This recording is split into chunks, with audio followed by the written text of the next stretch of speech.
Hello and welcome to the bike room. It's been a while since I've been in the bike room with somebody else other than myself. I'm the turbo trainer, and today we have Valerio Stuart, and he has just finished the Atlas Mountain Race. Congratulations, first of all. Thank you very much. Do you want to give a quick introduction to who you are, where you're originally from, and a bit of background about your riding? Absolutely. I'm Valerio Stuart. I'm based in Manchester, although I'm originally from Italy. I moved to Manchester about 11 years ago, and I've been riding since COVID. There's a lot of people sort of picked it up during lockdown, and it all just escalated from there. So I've been going to bikepacking and did a few trips, did a few overnighters, and just started entering a few events. And sorry for, you might want to cut this out, but since last year I've also been organising an event which is Tor Divide. No, please tell us about the Tor Divide. Please do. No, this whole thing is about getting people into doing events. Yeah, exactly like that. So you've done Tuscany Trail last year, so that was the first event I did, and it blew my mind. Absolutely loved it. I love the camaraderie, the feeling of exploring somewhere new and riding your bike. And I thought, why don't we have anything like that in the UK, or at least local to us? Now the Peak District is where I usually do most of my riding, and there wasn't an event there at the time, and this idea kind of popped in my head and then started taking shape, and so here we are. We had the first edition last year. We're going to run the second edition in May, and it's the kind of event that it's a challenge, but I feel like compared to other big events, like it's an achievable challenge. It's a more achievable challenge. When I remember when I looked into it for my first event, there was GB Duro, there was Dale's Divide, there were a few brilliant events, but there were the really hard events. There's some stupid road events up in the northwest of England. Yes, I heard of that. Yeah, you don't. Potentially not the kind of event that you want to have try as your first event. So it's still a challenge. It's still a big accomplishment to finish it, but it's not a race. So really, whether you get around or not, you still get pizza and a drink at the end. So it's a very friendly atmosphere, and that's what I love about bikepacking. I have unfortunately tried racing as well, and I also like racing. Now, when I say racing, it's not really racing to win, but it's more racing to see, how far can I go in one day and that kind of thing. How, how much climbing can I do? It's more a race between myself and the terrain, if anything. And that's how I entered Atlas Mountain Race, which I remember seeing they did a brilliant video, Into the Rift. I think that filmed the first edition of the Atlas Mountain Race, and that was one of the first videos, bikepacking videos I've seen, with Sophia and Sahili not sleeping for 4 days and just saying, I'm fine, I'm just drinking coffee. And I'm loving Morocco, and I just couldn't believe that someone could ride that far for that long without any sleep. And I thought, I want to try this. Not sleeping for 4 days, but I want to see how far I can go, just out of curiosity. And it just happened that 3 years later, here you are. I gave it a go, and luckily it went all right. I had a good time. Cool. So it's a very, very early season race, the Atlas Mountain Race. So my first question that came in was, first of all, the UK from October through to the start of the race is not the ideal training venue for doing an event like this. So talk us through your preparation and your training, I think, before we get to the event. So, I did actually enter the event last year, and I did get a place, and it kind of, as soon as I got the entry email saying you're in, it kind of dawned on me that it's end of November. I've got 3 months to prepare for this huge race, and it's winter, and it's I need to get 10, 12 hours rides in, or at least. I'm not a coach, so but I need to get really long rides in. But if I need to be doing them days in Morocco, I need to be doing them days before. And there's no chance. Anyway, I pushed it back, and I also bought a turbo trainer, which I don't enjoy using, but I feel like it's kind of... It's a necessary evil. It's a necessity. Yeah, it is. We're pointing, by the way, there's a turbo trainer literally just underneath the camera tripod there, which is what I train on. The machine of the devil. But it is... I do ride to work, so my commute is about 35 minutes. I work from the office maybe 2-3 times a week, so and I've been forcing myself to only go by bike, so I'm not driving to work, I'm not taking the tram, I'm riding to work, and I've also been forcing myself when I can to sort of take a longer route to get to work, so instead of the 30 minutes ride, I do an hour or sometimes more, and that's just to get more time in, which is not great, but I feel like it probably helped getting the hours in, and most of during the week I would force myself to use the turbo trainer and save the longish rides for the weekend. So you're basically just keeping yourself consistent, keeping yourself fit. Yeah, exactly. I did another event in July, August last year, so I had that was good. A good event, similar to Atlas, although a bit shorter. And then I kind of took a bit of a break, and then since October I've been trying to be as consistent as possible. Fantastic. Get the time on the bike or on the turbo. That's cool.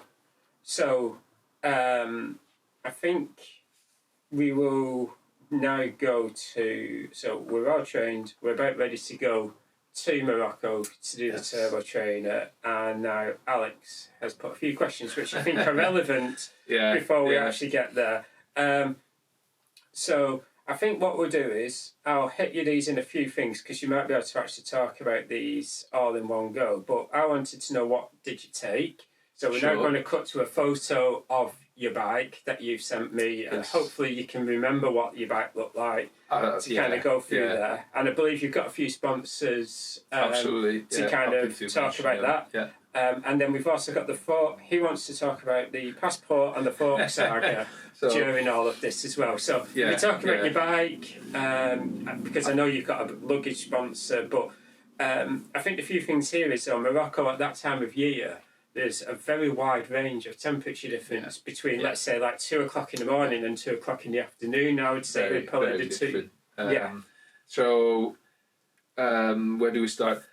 Let's go with the passport fork saga thing as a intro to packing your bike. Packing my bike.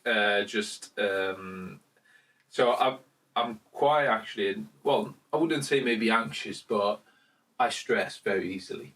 So even in the best scenario, I think anyone would be nervous before Atlas Mountain Race, but it's a respectful nervousness, I would say. It's a very big event you're taking on, so you're right to have some respect for what you're about to do. Absolutely. And for me, and not just for me, I guess for most participants, you've been training quite hard. You've been, I was saving money for a year to be able to afford the whole thing. I've been, don't want to say neglecting, but definitely, the training takes time away from you've missed parties and so on. It's a big investment, not just financially, but time wise and effort wise. So when you finally get to it, I guess anyone would be nervous. Me, I'm super stressed because I'm just really bad at this. Anyway, I'm stressing about everything about the bike. My bike is a Salsa Cutthroat, which is as Salsa describes it, a drop bar mountain bike. Yeah, it's the long distance mountain bike, racing bike. Designed for the Tor Divide, not the Tor Divide, the original, the grandmother of the bikepacking races. It's born as a rigid bike, but as it happens, I replaced the fork last year with a suspension fork, and that was also ahead of Atlas. Basically, everyone I spoke to recommended using a full suspension mountain bike, which I don't have. So the closest I could get was by replacing the fork on my bike, and that takes me to the fork saga. So a couple of weeks before Atlas, I realised that I've never had my suspension fork serviced. I went on the Garmin app, checked how much riding I've done, and turns out I've done about 400 hours of riding with the fork. That wants a 50-hour service. Yeah, which requires a 50-hour service and 150 hours full, full service, which the fork never had. And I thought, well, 400 hours, Atlas is going to add another 100. It's probably a good idea to get this service now rather than maybe getting to Morocco and having a mechanical or an issue with the fork. So I sent the fork away, and UPS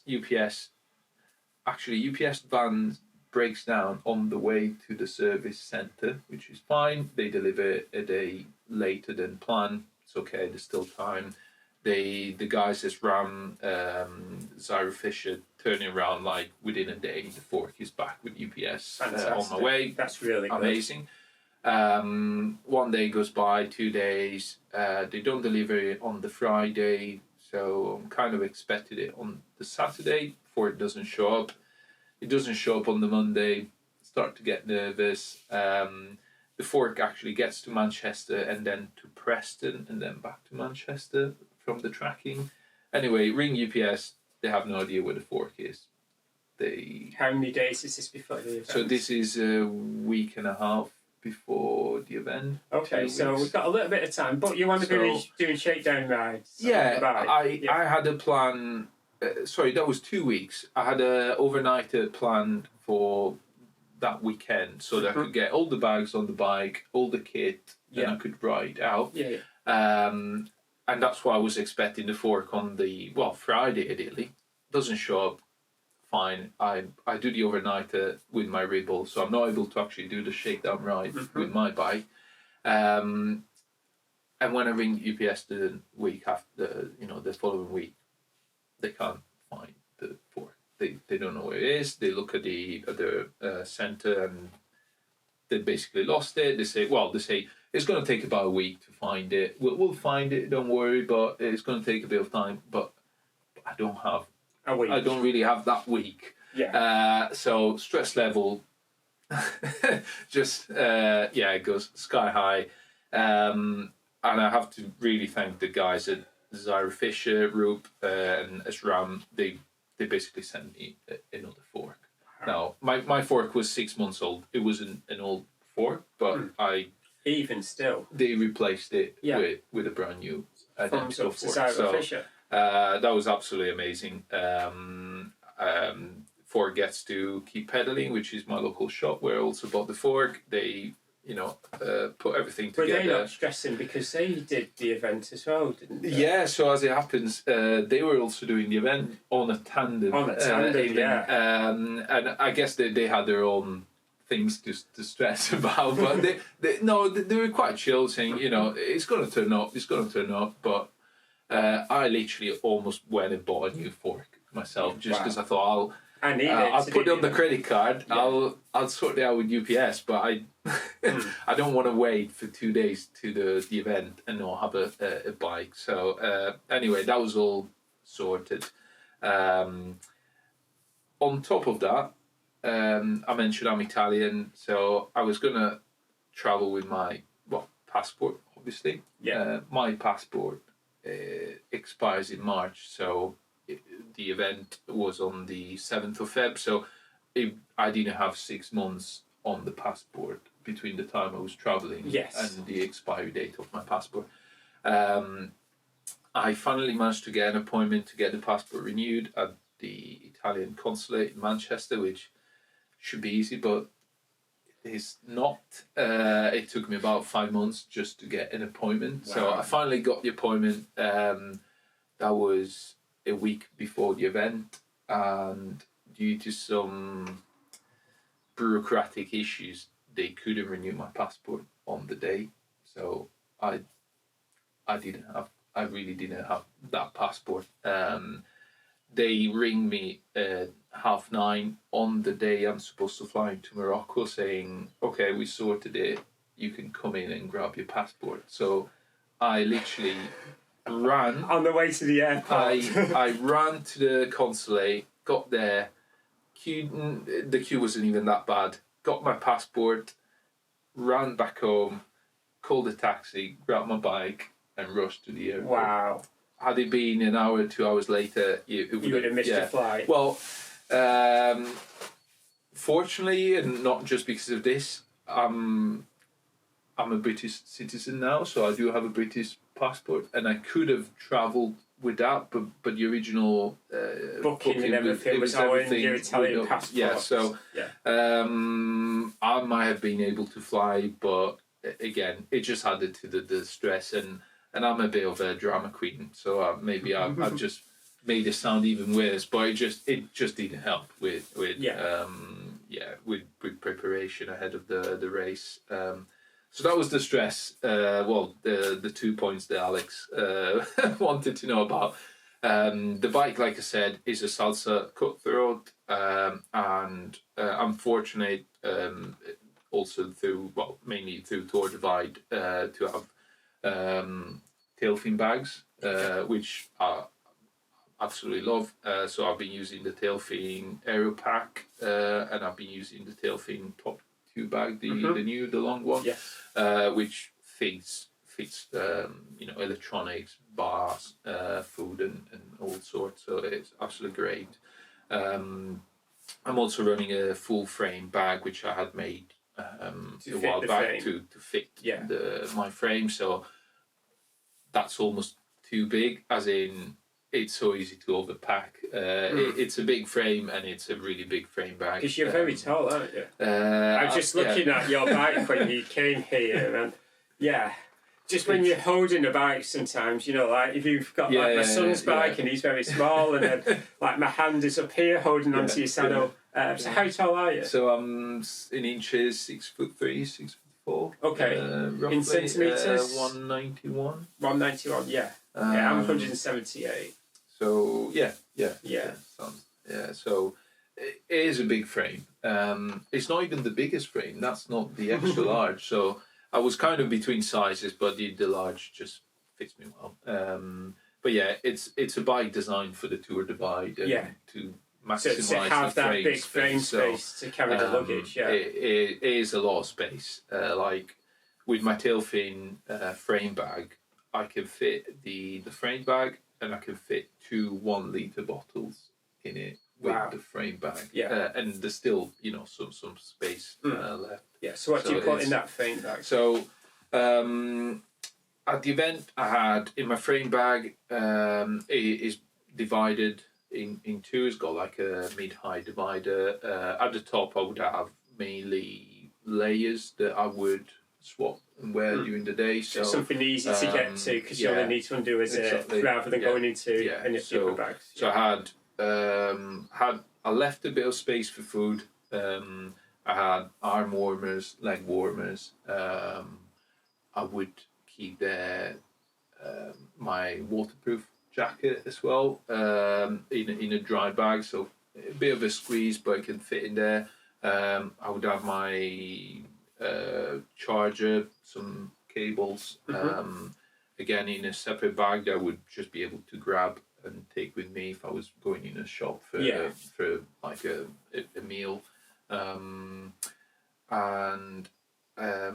My pump, and I had a big tub of peanut butter that I brought with me. Just nutrition is quite depends who you ask. I love omelette, so I actually didn't mind the nutrition in Morocco, but there's not much choice. So you either like omelettes or you eat a lot of chocolate and a lot of biscuits, and I would say not the most calorific type of biscuits. So Right. I brought some peanut butter with me, the kind that you can squeeze and just spread on bread or anything. Just to help me with getting calories in. So I had the peanut butter tub and a spare pair of gloves.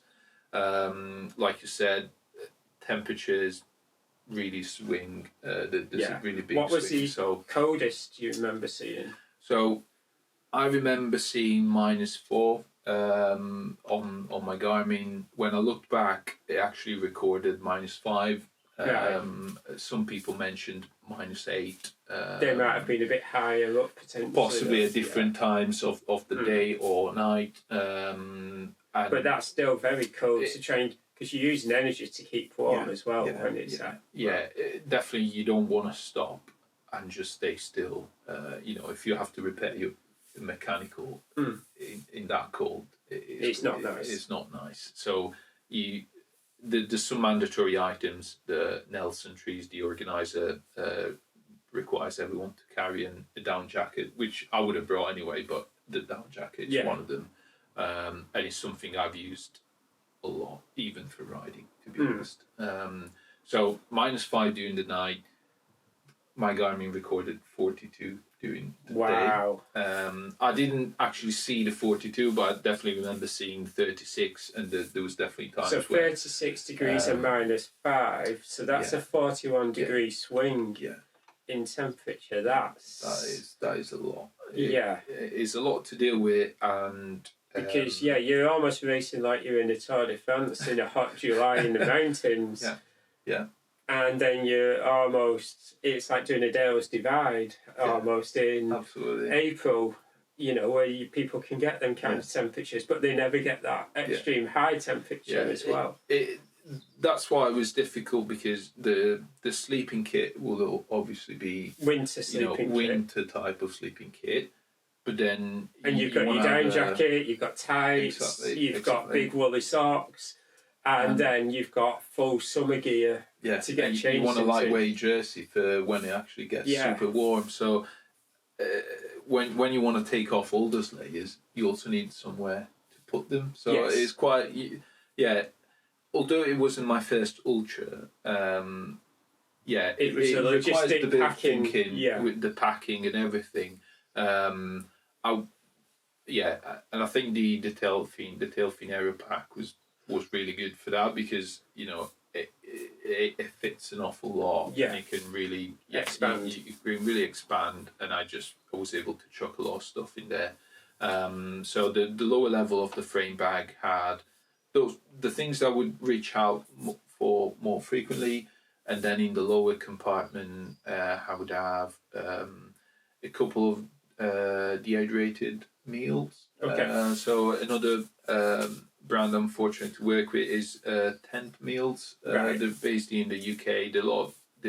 Because of getting calories in can be quite difficult. In Morocco, you are riding stretches where there isn't anything for 100 kilometers, say. So if you happen to stop at night on one of those stretches, then you're not going to get a meal, you're not going to get breakfast. But you need to get the calories in before you go to sleep, so that they can get into your system. Exactly. So what I did, I had a few dehydrated meals, and I had a reusable plastic bag that is actually made for camping meals. I didn't bring a stove, but I would just I'd just put cold water in, wait an hour, or I would get them ready while I was still riding, and then carry them with me. And when I was stopping, I knew that the meal was ready to be eaten. And I would do the same if I was stopping to sleep. I would get it ready for the next day. So yeah, that was in the frame bag together with spare brake pads, spare gear cable, your toolkit, toolkit, all sort of patches and repair kits. Then I had another tool keg, which was on the down tube with inner tubes and a few more spares.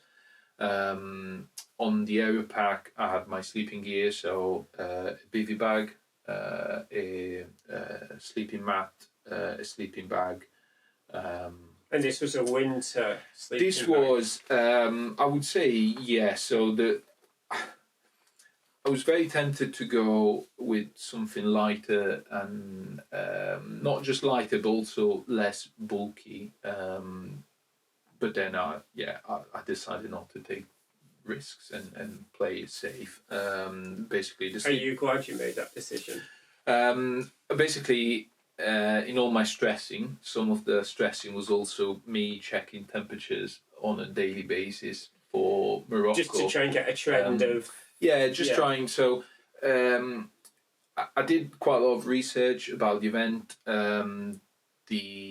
about the previous editions. So temperatures the riders had the previous editions, again, just to get me an idea. They had snow in previous editions. That might not have helped. Yeah, exactly. So they had definitely -8, or very cold temperatures in 2023. They had snow.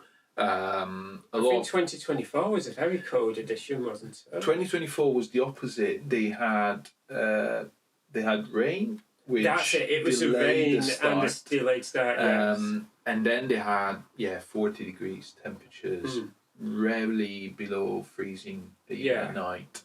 So 2024 was actually almost too hot. 2023 was very, very cold. So I knew it could be anywhere in between. And basically I was just checking along the route temperatures, in the days before the race, what temperatures will be like. There was no rain in the forecast, so I was quite relaxed about that. But temperatures were definitely below zero. So I brought basically a kind of winter sleeping mat. Insulated, a bit bulky, but I knew that would keep me, quite warm. And then I had 1 degree comfort sleeping bag. Right, and with your down jacket on. And then obviously I had the down jacket. I had a spare merino base layer that I saved for sleeping. Although I did put that on for riding one night, but that was just to sleep in. And I had just a merino underwear to get changed into, and some thick warm socks. Again, that I could use for riding. You brought your sleeping bag warmer by So putting the layers on. I had used in my overnighter, like shakedown ride, which I did in the Peak District. Temperatures were down to -4, and it was also raining. So I had an awful night, but I didn't die in that kit. So I thought, if that gets me through -4 and wet, I should be all right in -4 and dry in Morocco. And fortunately, it was actually fine. The funny thing is the temperatures seem to be at the lowest around 7 a.m. Yeah, so before the sun just got before warm. the sun rises. That was the coldest part of the night, and I was always riding at that time. So you were able to keep. So sleeping was actually never a problem. I was never cold. On one night, I basically passed out half out of my sleeping bag, and it was fine. And as soon as you progress along the route, you're getting away from the mountains. You get sort of a lower altitude, and you're getting closer to the ocean. So again, temperatures are not that bad over there. So mostly sleeping kit in the aerial pack at the back. and I also had sort of a trail running pack on myself, where I carried water and a few food, basically again stuff that I would reach out for during the day.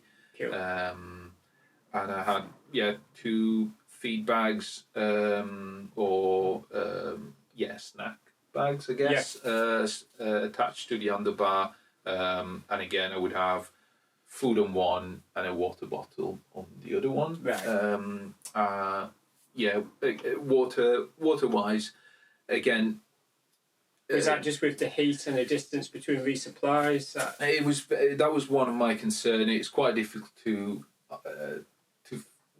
anticipate how much water one is going to need. I think the organiser recommends 4 litres capacity. So 4 kilograms. So that's 4 kilograms. The event I did last year, it kind of had a bit of a scare because I ran out of water. I had 3 litres of water, and in just a 50k section with no resupply, I ran out of water, and I remember almost, really struggling without water in really high temperatures. So I brought about 5.5 litres with me. That was the full capacity that I was able to carry by having one 750ml water bottle on the underbar, and I had 2 750ml water bottles strapped on the fork, using some tail fin suspension fork mounts. So I had 2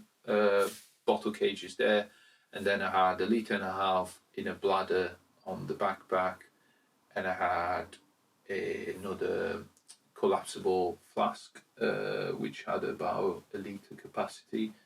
So if the math is right, that's 1.5 litre on the fork, 1.5 litre on myself. That's 3 litres, and then 1 litre bladder. That's 4 750ml bottle. That's 4.75, and I had another 0.5 litre flask that again took no space, but I knew in case of emergency I could use. Oh, if you knew you had a long stretch where...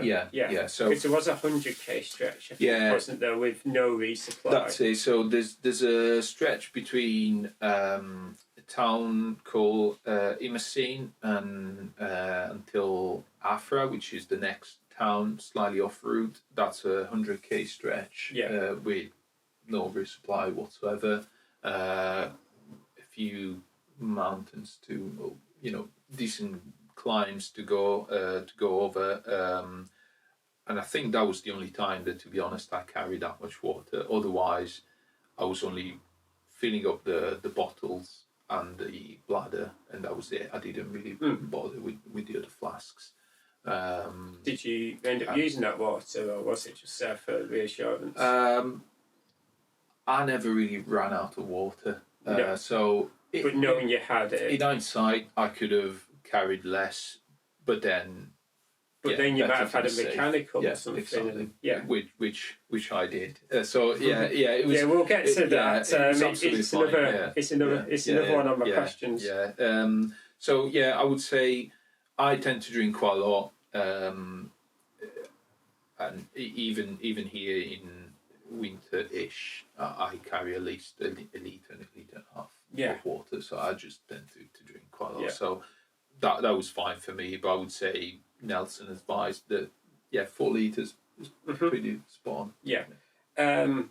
So we've talked about your bike. You've talked about putting a suspension fork on the bike and the bags and the gear. Obviously, some of the gear is mandatory gear that you take and everything.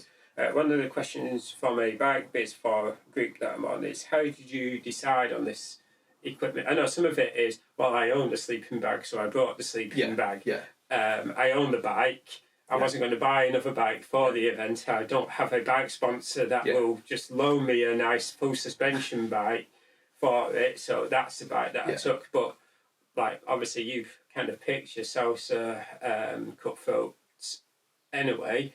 Do you want to just talk about what's kind of me? And I think the riding that you do as well, because it's a bit funny actually. There's a few people I know who ride around the Peak District, and there's Carl Booth as well, who kind of rides around that. He also rides a cutthroat, and he took his cutthroat on the Silk Road race as well, didn't he? So yeah, what's kind of made you kind? Whereas I ride a lot around the Forest of Bolton, and I've actually found that my rigid gravel bike, because I do a lot of roads on here, and the terrain is either hike bike or nice and fast. Where I ride, so I'm pretty content with. You know, you can see that bike's not even being washed for a bit over there because it's just not being used that much.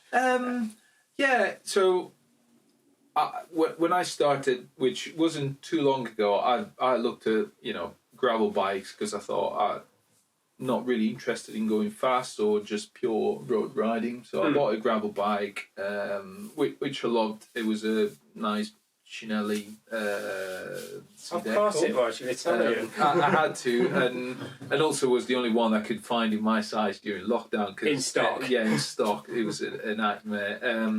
But yeah, I used that for a couple of, maybe couple of years. And that could only fit maximum 40mm tyres. So the more I got into off-road riding, the more it started to feel a bit underbiked. I did the Tor Divide with that, which I really enjoyed, but I felt like, I could use some bigger tyres. I did a trip in Italy off-road, and again, I thought I would have enjoyed it more if I could use bigger tyres.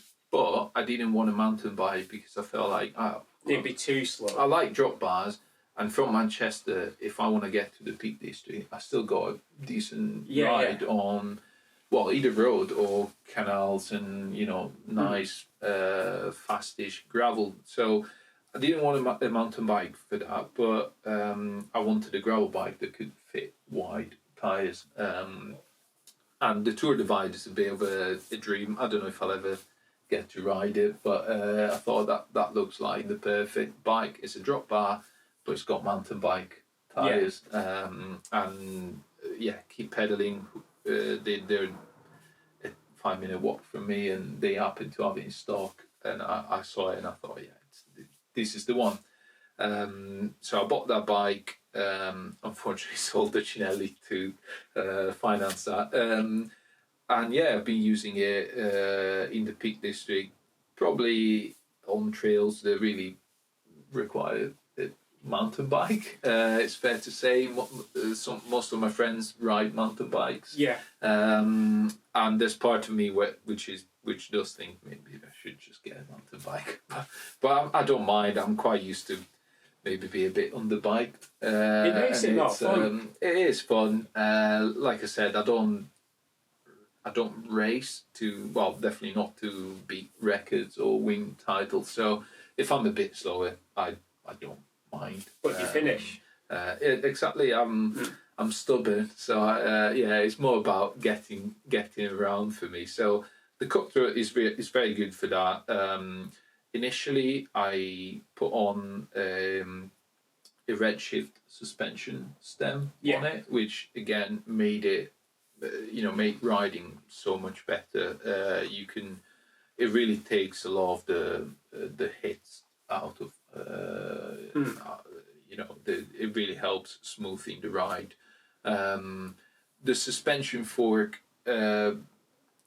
it was what everyone basically recommended for Athos. I knew I wanted to do Athos Mountain, and in hindsight, I would say I would have done it with a rigid fork.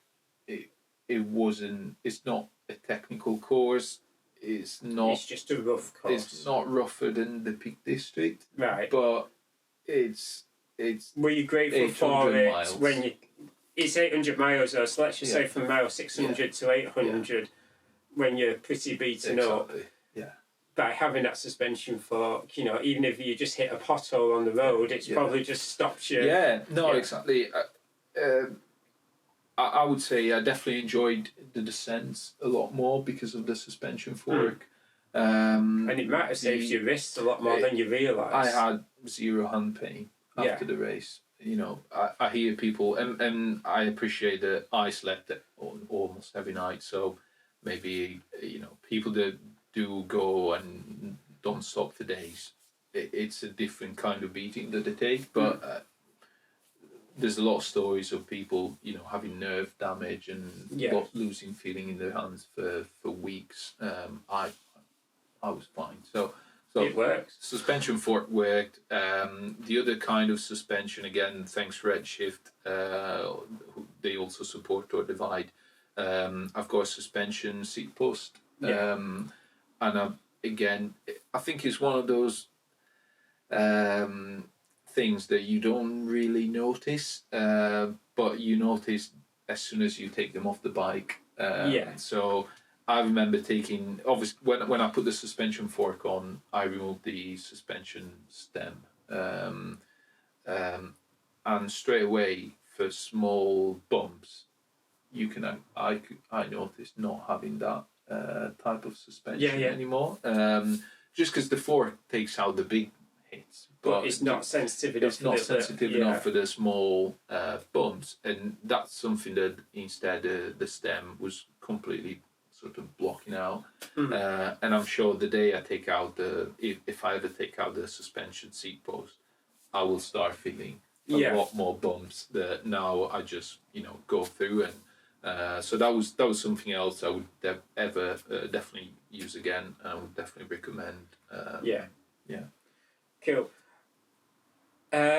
So do you want to talk us through obviously we're not going to do a blow by blow account here, but how long did it take you to do the 800 mile event? So the event started on Friday 6 p.m. And I finished on Thursday around 2 a.m. So it took me 6 days, and I think it was about 8 hours.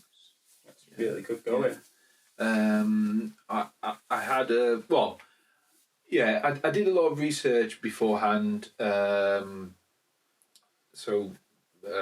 Mainly YouTube. So it's videos like this that I hope this helps someone else. But there's loads of videos on Atlas Mountain. There's Josh Hibbert does some great videos. Tom Stoker has done some really good recaps from his Atlas Mountain experience. So there's riders sharing their experience, and that was very informative. So I did a lot of research beforehand. I knew someone that's done the same event I did last year and finished sort of at my pace. He did Atlas Mountain Race in 2024.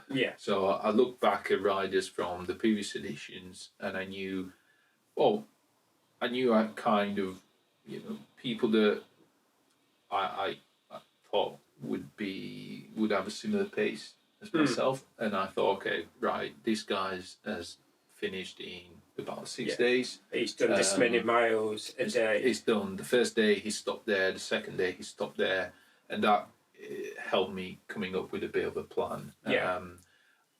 My sort of 7 days was sort of my rough estimate. I thought I could do it in less than 7. Less than 6 was kind of my goal. That was your I'll do a dance at the finish line. If I finish under 6 days, I'll be over the moon, basically. 7 days is kind of, I think realistic. I can do it. It's realistic. If I'd finished in less than 8, I would have been up. If you weren't phoning people in the Lake Districts with bike problems, you would have done another 6. Probably. We'll get to that. That sort of gave me an idea of how long it was going to take, and coming up with a plan. Again, I don't have a lot of experience with these things, but plans can be a bit useless sometimes because things happen. And plans need to be flexible. They need to be flexible, and like Justinus says on some of these podcasts, he doesn't like to have plans because then you need a plan B, and then you need a plan C, and then you need a plan D. How many plans? So I don't know whether he really doesn't have plans, but in my case, I've tried to make plans before, and then they don't work, and it's like, what is the point? So I actually didn't plan that much for this one, but I knew I had kit that would keep me going, various circumstances. Yeah. So I planned not to sleep the first night, which is what I did. But again, I was flexible enough, so if I felt completely If you wrecked, felt snappy, you'd take a nap. yeah, I would have had the kit to allow me to sleep. I didn't sleep the first night. I got to checkpoint 1 around 5 a.m. So on the start of the race, Marrakesh, 6 p.m. You leave in this massive peloton with the police escort, people doing 30k per hour. That was you, wasn't it? I was falling in the back pretty quickly, and I thought I can either kill myself straight away by trying to hang on. It's a marathon, not a sprint. Yeah. So, and then you start climbing pretty much. It starts very gradually. You almost don't notice it, but the first 120k is almost just climbing until you get to 2,500 meters to Tillouet Pass. And then you drop down on these mule track for about 4 kilometers, hike a bike, and you get to checkpoint 1. We had snow drifts, ice, so even the road that would have normally, I guess, been rideable going up, it was mostly rideable, but you were sometimes having to go on and off the bike just to get over the snow drifts. Yeah. So that was checkpoint 1. Didn't sleep. Carried on, and that's where my first, I guess, mechanical happened on the second day. Is this the Alex question? What was the question again? How many gym riders did you ask for help when you thought your free hub failed? So. There was, just for context for those who are not aware, there's also an event happening at the same time in the Lake District called the Winter Gen Ride, which Alex was riding with his son Zach, and they were in, I want to say the Woolpacking, but I don't think so. Yeah. Yeah, that sounds familiar. In the Langdale Valley. Yes. They're in the Langdale Valley. If I was wrong, I'll correct it at the bottom of the screen here. But yeah, they were in there with quite a few other riders, and apparently you were suffering a mechanical, and you were messaging people in the Lake District. I wouldn't say I was messaged. Well, maybe I was. But I posted a story on Instagram, basically for context, and maybe you'll overlay this video on it. My chain started jumping off the chain ring, and I thought, okay, maybe it's just dirty and it's all the sand is now stuck to it. So I cleaned it, and it would jump off the chain ring again, and that happened 3, 4, 5 times. I stopped. I've tried to figure out what was happening. This was in a pretty remote, isolated section with it around midday, so really hot, zero shade whatsoever. And you're having to stop to keep fixing your bike. And I have to stop. And eventually, I assume it would be the free hub. We were going over some riverbeds where you had to, although briefly, you had to get off, pick the bike up, go down the riverbed, and then hike back up, ride a bit, and do that all over again. Yeah. So in the bits where I was sort of pushing the bike, I was seeing the pedals moving as I was pushing the bike forward. Looks like a sticky free hub. It looks like the free hub is stuck. Maybe the springs are stuck open. And I just assumed the issue was the free hub. I looked at it again. I took the wheel off. I couldn't really find anything wrong with the free hub just by spinning the cassette around. But I'm a useless mechanic. So that was my assumption. I thought I'll get to Imacine, which was the next town, and then I'll find a place in the shade, and I'll try to figure it out there. So I kept riding, and every time I would stop pedaling, the chain would jump off. So that happened again and again. And I posted this video on Instagram with the pedals spinning, and I had a lot of comments, oh no, what happened, blah blah. Some friends trying to help out, and it just happened that some of these friends were in the same pub at the same time doing the same ride. So that was quite funny. I get to Imacine, which is the last town before this 100-kilometre stretch. So you definitely want your bike working before this 100k stretch. I thought, well, what do I do? And I stopped at this gas station, which was maybe 200 metres off route. That's the very last point where you can buy water, you can buy food. There were a couple of riders there scratching due to injuries or mechanicals. There were a few other riders resupplying. Anyway, I take the bike apart, spray degreaser on the cassette, on trying to maybe that could get into the freehold and unlock it. I can't see anything wrong with the rest of the bike. It doesn't work. The pedals are still turning with the cassette, with the rear wheel. But if I pedal, the bike moves. So I can still pedal. Just don't stop. I just cannot stop. So that's the choice. I thought, well, I waited so long for this event and to get here. I've invested so much in it. Ultimately, if I pedal, the bike moves forward. I'll just crack on. So I resupplied, get on the bike, follow my Garmin, and I knew that after this gas station there was a river crossing after about 3 kilometres. Get on this road, and there was a rider who had left maybe 5 minutes before me, who I know, and I thought, it'd be nice if I could catch up with, catch him up, and maybe we can have a chat on the way to Afra. And I just, this river crossing never arrives. I'm on basically a highway, and I thought this is a bit odd. Keep riding. Look behind me. I can see a rider in the distance.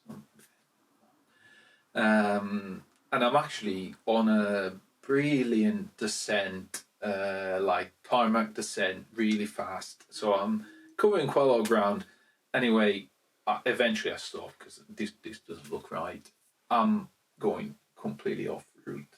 The guy that was behind me, he had just scratched, and he was riding back to town. So he was riding. He left the course, and what had happened is that my Garmin, as soon as I got to the petrol station, which was off route, it tried to reroute you. Rerouted me, and was sending me in the wrong way. So I did about 10-15k in the wrong direction, and then I had to ride back. So I was already freaking out because of the mechanical.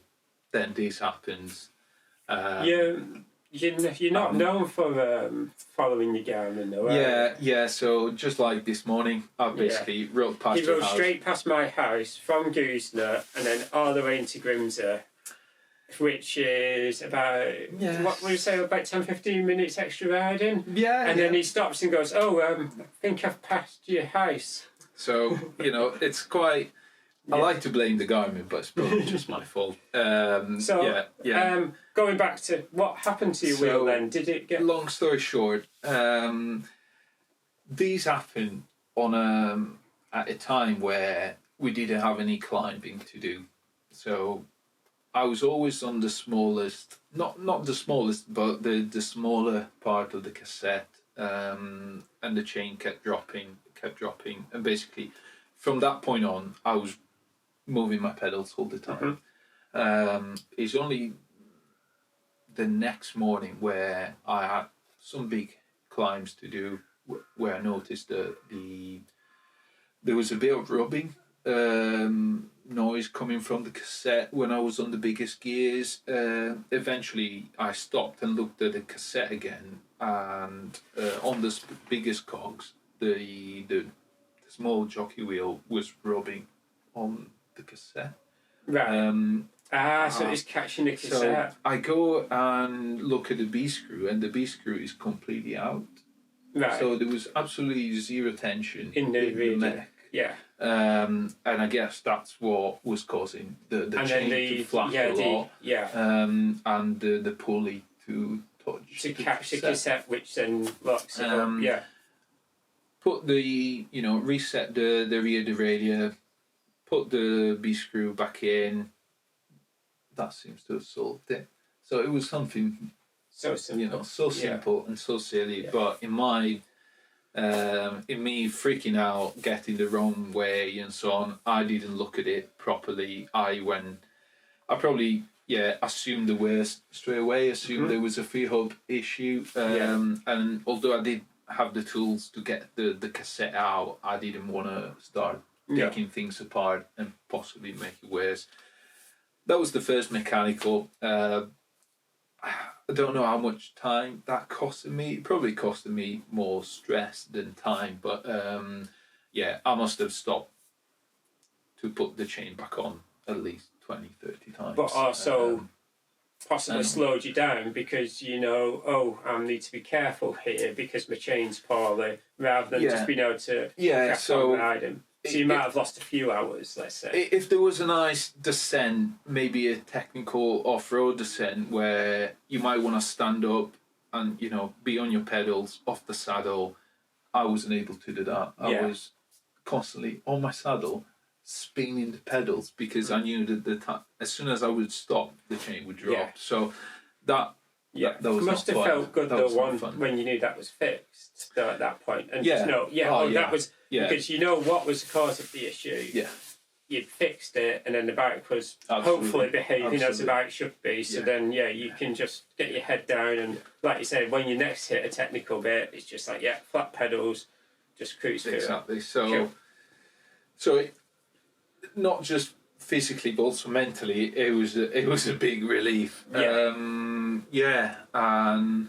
A bit disappointed that no one on Instagram thought about that. That would be useful. Come on.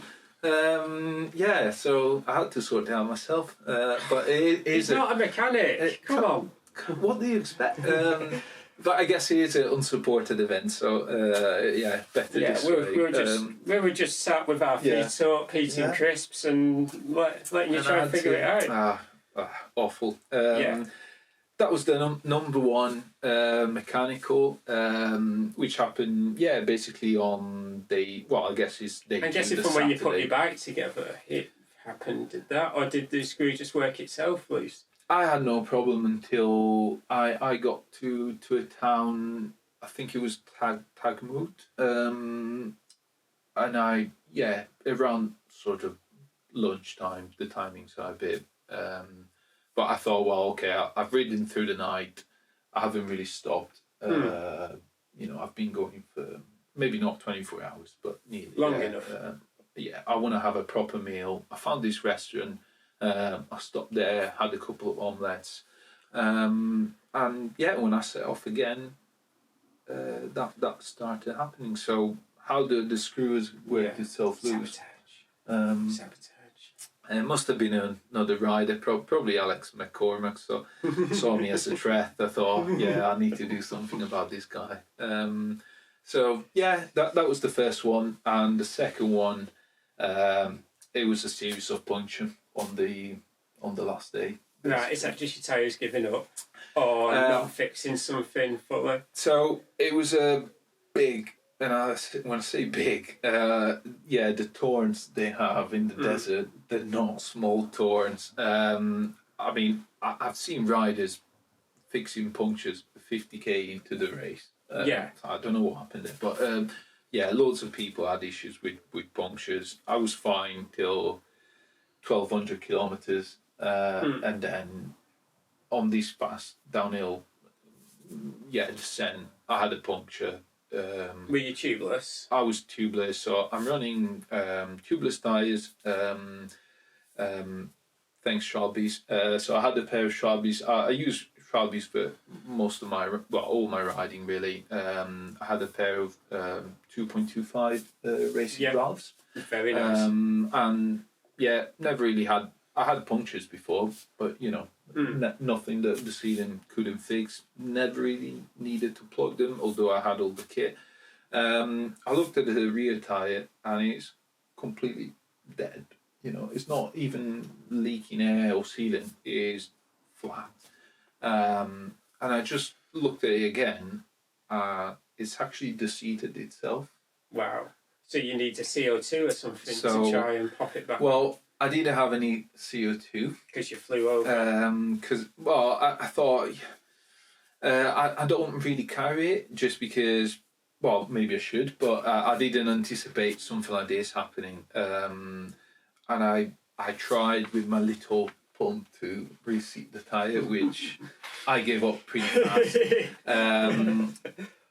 But yeah, I found this huge Tor that had gone through the tyre. And at the time, I just assumed, right, it must have deflated the tyre. And because I rolled over it, that's what's popped the feed off. Upon inspection, when I was back at home, the Tor had not just gone through the tyre, it had gone through the tubeless tape. Wow. So that's why you were then struggling. That's how the air had came completely out so collapsed. fast. Yeah. And that's why when I was trying to inflate it, I could hear the air just going out straight away. I faffed around, tried to get I had spare sealant. I thought if I could get to a gas station, maybe I could try to pump it up there. Realised I haven't seen gas stations in days because no one seemed to use cars. Anyway, I just put a tube in and I carried on with that.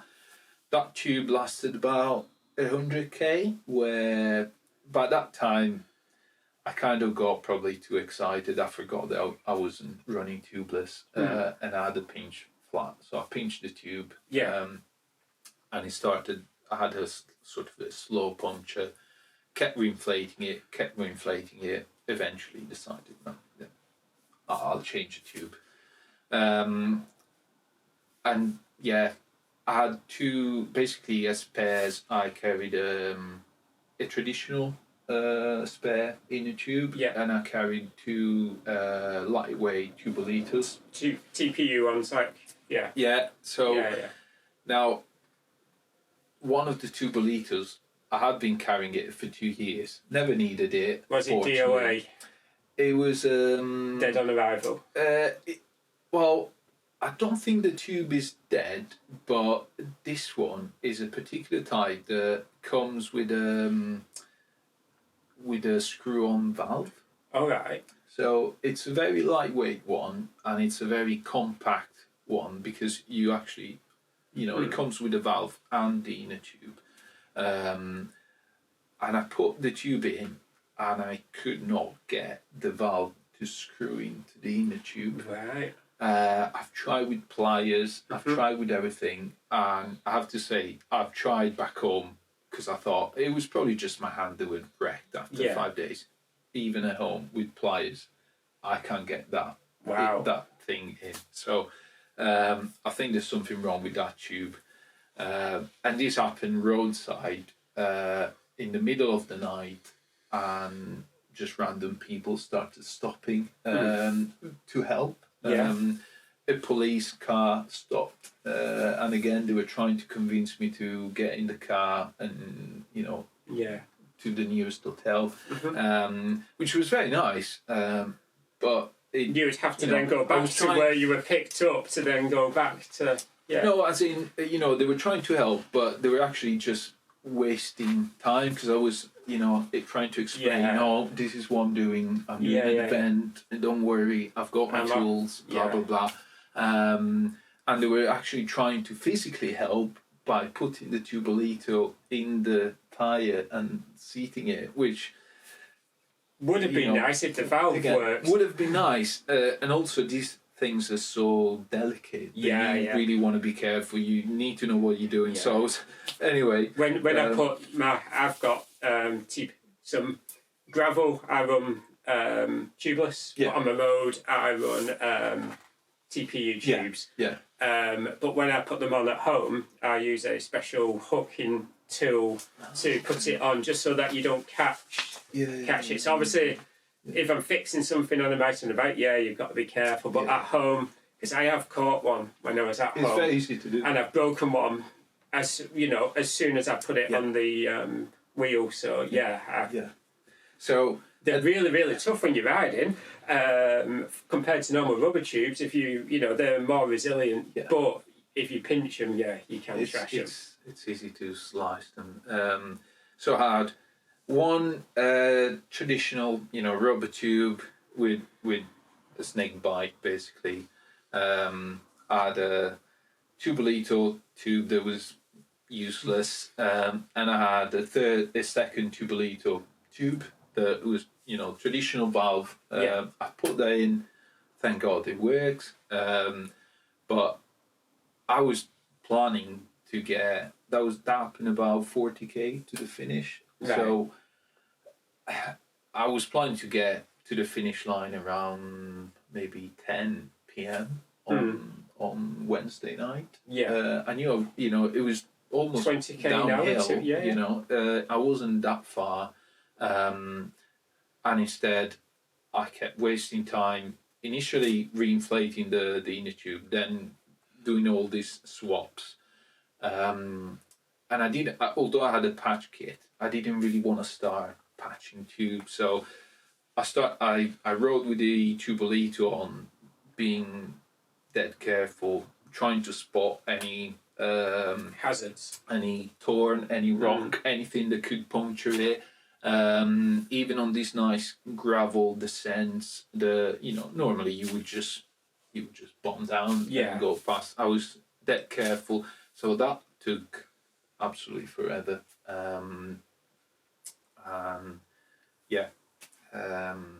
But I managed to get to the end. I needed a quick power nap, and then about 5k to the finish, someone overtook me, and at that point we were already on tarmac, and I don't know whether I was going to get emotional or whether I was just getting bored because it's the last final drag, and instead we had this 5k full on race, which I lost, but it was fine. At least the time just went by, and I got to the finish, so that was great. And well done, you finished.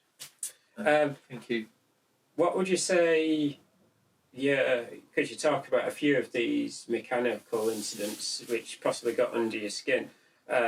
What was possibly the low and the high points during this event? Because it's a beautiful country that you're in, but you are really, really remote and isolated at the same time. Though. So people always say, there's highs and there's lows, and just remember that when you get to the lows, there's a high. There's going to be a high. You're going to get over it. I have to say, apart from these 2 times, probably, I didn't have any lows. I mean, there were times where obviously I was tired and it was hard. It was hard, but the course was absolutely beautiful. I loved the landscape. I loved the riding. I had a lot of fun. The descents were great. There was technical terrain. I don't know, like low points. So this is really good though, because it brings me on to the next point, which I think you're answering already, which is your mental resilience and your coping strategies. But it sounds like you already had that dialed in before you got to the start line anyway, and a lot of that is you've got pretty good mental resilience. Even though you knew you weren't a really good mechanic, you still managed to overcome your bike being broken, and you're able to kind of keep a bit of a level head there, and you've had a positive attitude, and that, even if it's low, that, I'm struggling a bit, the bike's struggling, but we'll get over it, we'll find out what's wrong, we'll get it fixed, we'll enjoy the downhill. yeah, no, I try. I mean, honestly, I cannot think of times where I was really down. Yeah, there were times when it was hard, but I tried to step away a bit and think, well, I'm on holiday.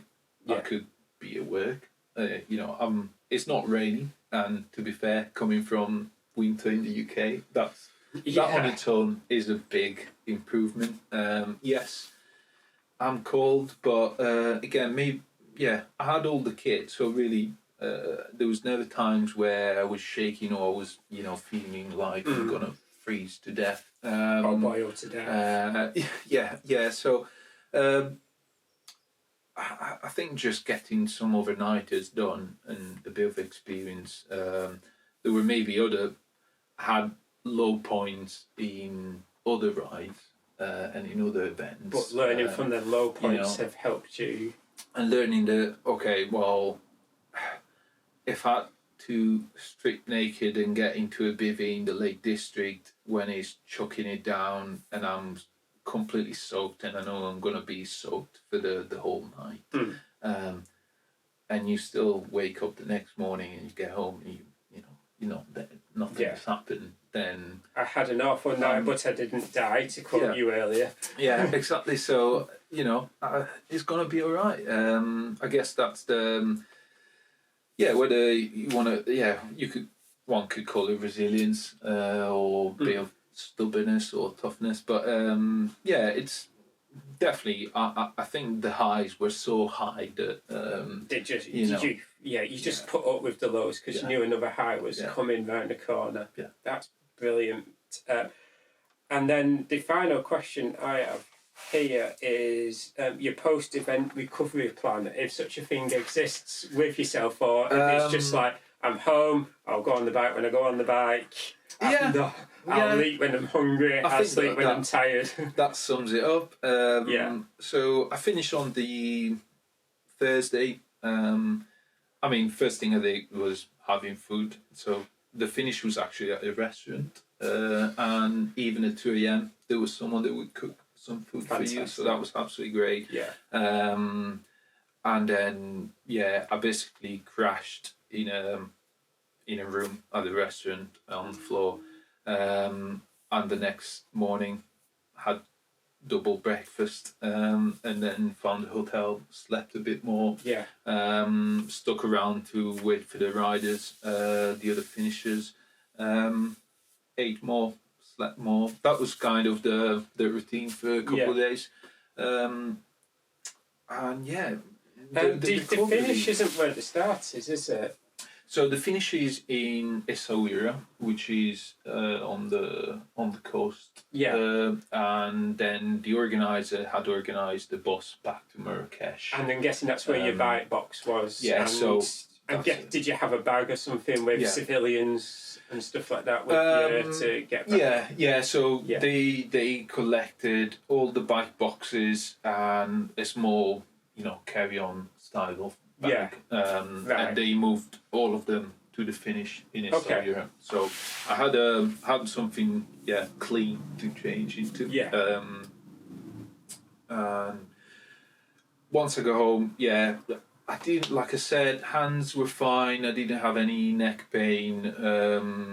I had a bike fit not too long before the event, thanks to Lee at Peak Bike Fitting, and I thought that probably, the bike was, I did have some issues in the past, but I didn't really have any at the event. I had a bit of sore Achilles, which I never had before, and I was a bit anxious about that.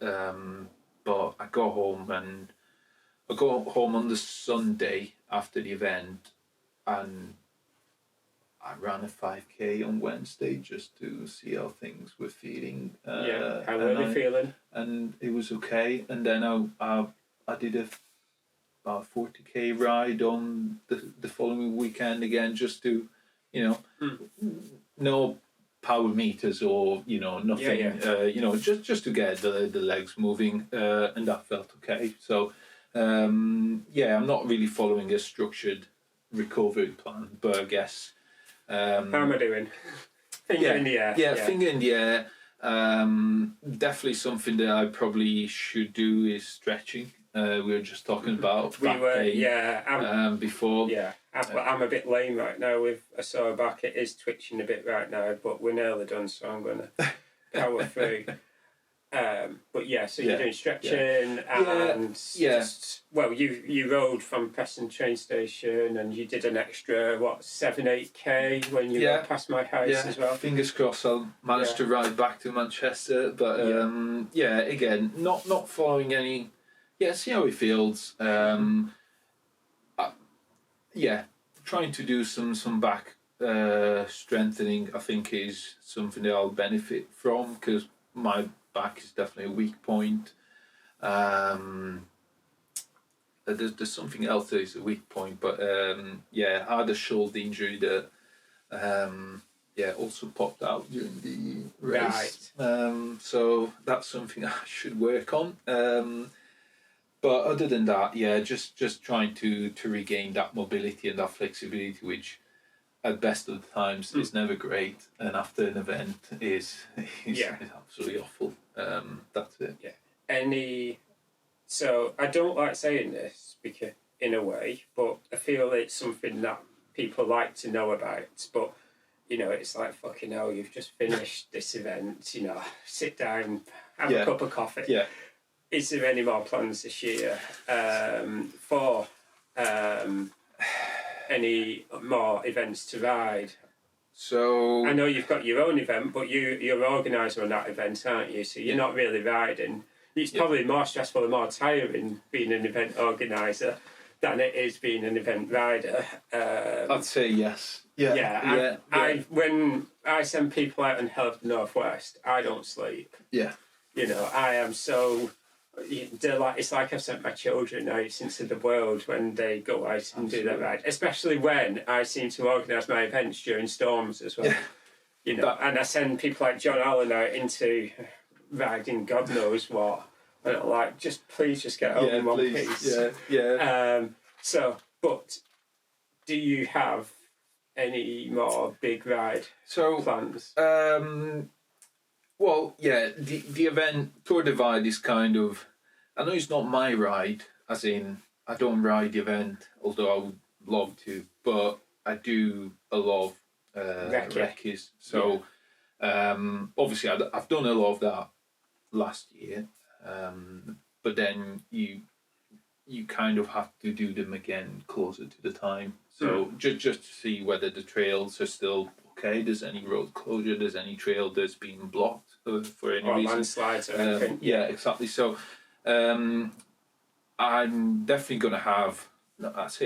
I will definitely do some big rides closer to May when the event is, just to test the course again.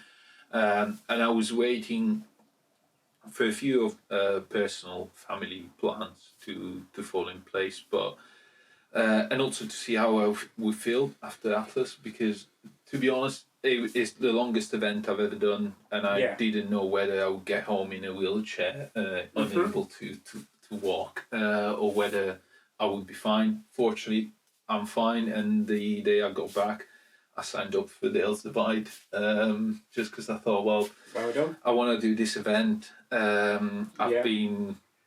Pack some running shoes. Yes, because it falls on Easter is quite tricky for me, because I tend to visit family back in Italy, but this year it looks like it's going to happen. Right.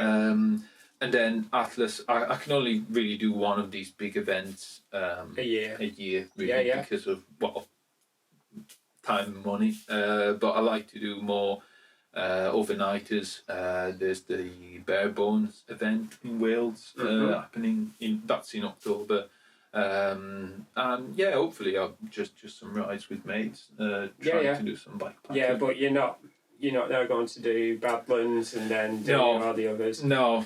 I think the next one I would like to do is probably the Trans-Balkan race. Okay, yeah. But also these new events that Nelson is organising in Turkey, apparently. Yeah. There's no many details, so it sounds like it's going to be in October in 2026. So I'll have to see when he releases more information about it. I've never been to Turkey, so that could be a nice way. No, that sounds really cool. Yeah. Brilliant. No, thank you so much for your time. And pleasure. Hopefully this has, if not inspired, maybe used as... I don't think you've said anything to put anybody off to do that event, really. You know, you've probably given a lot of good insight into helping people, you know, and being an enabler for those that might be doing Atlas in 2026. I hope so. I mean, I don't like to... I rarely watch a film twice or read a book twice, but and there's so many good events that, you know, the idea of doing an event, especially a big event like this, twice.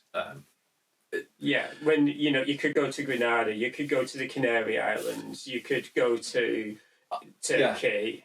I would do Atlas again. Right, wow. I would do Atlas again. Just, you know, not just to improve on my time, which would be nice, but now you know what you're doing. You know, you can, exactly. Yeah. But also, I reckon, you know, just to be in the same place at a different time of the day, it would be just a complete different experience. And I enjoyed the riding so much that honestly, I'd really recommend it. I would do it again. Yeah, brilliant, cool. Well, thank you very much. My pleasure. Yeah, thanks for having me. Yeah, I've got to get up now. Oh, yeah, you might want to cut this bit out. Oh, yeah, my back is... This is good coffee. Yeah. It's really good.